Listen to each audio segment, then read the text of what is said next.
A fifth-generation Seabreaker missile system, providing precise impact with surgical precision, was presented by the Israeli company Rafale Advanced Defense Systems Limited.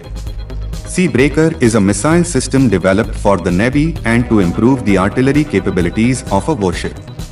The system has a long range of 300 km and operates autonomously. Seabreaker is capable of hitting both marine and terrestrial targets. Rafale's new missile system is multifunctional.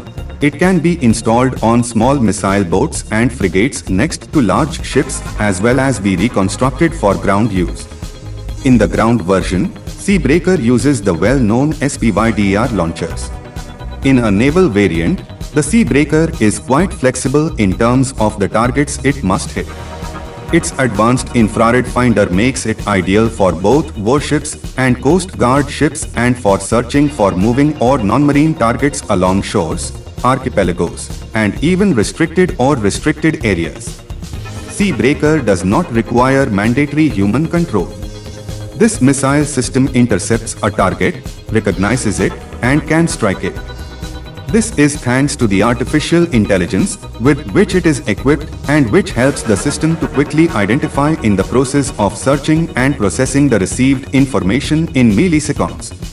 Rafale says Seabreaker can operate in very hard-to-reach regions, including those without a global navigation satellite system. Seabreaker launches a subsonic missile that carries a warhead of 113 kg capable of neutralizing a warship with a single defeat.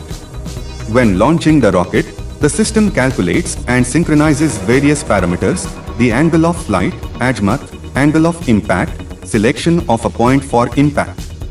The attack can be interrupted during the flight of the rocket, which allows operators to make decisions in real time. The missile's data link allows the collection and processing of tactical data during the attack. Thank you everyone for watching this video.